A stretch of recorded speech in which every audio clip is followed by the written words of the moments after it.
નમસ્કાર દર્શક મિત્રો, તહેલકા ન્યૂઝમાં આપનું સ્વાગત છે અને હું આપની સાથે વૈશાલી પોબારો. કરીશું નજર સમાચાર પર. અંકલેશ્વરથી છેલ્લા 3 મહિનાથી પ્રોહિબિશનના ગુનામાં વોન્ટેડ આરોપીને અંકલેશ્વર જલધારા ચોકડી નજીક આવેલ સાનિધ્ય સોસાયટી ખાતેથી ભરૂચ ક્રાઇમ બ્રાન્ચની ટીમે ઝડપી પાડ્યો હતો.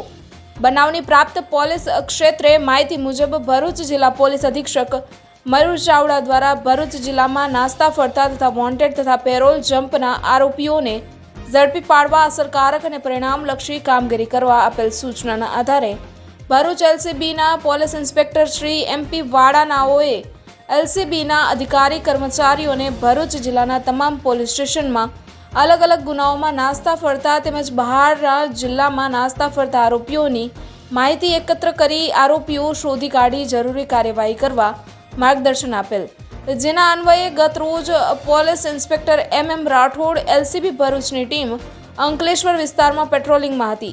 તે દરમિયાન બાતમીદારથી ખાનગી બાતમી મળી હતી કે અંકલેશ્વર શહેર એ ડિવિઝન પોલીસ સ્ટેશનના પ્રોહિબિશનના ગુનાના કામનો વોન્ટેડ આરોપી પારસગીરી લહેરગીરી ગોસ્વામી રહેવાસી મકાન નંબર 103 સાનિધ્ય સોસાયટી જલધારા ચોકડી કાપોદ્રા તાલુકો અંકલેશ્વર જિલ્લા ભરૂચનાનો હાલ તેના ઘરે હાજર છે.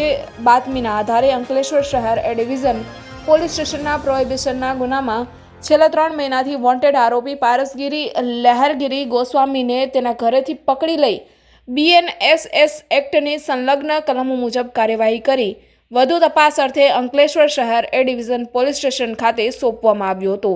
રિપોર્ટર રવિ સૈયદ, તહેલકા ન્યૂઝ, અંકલેશ્વર.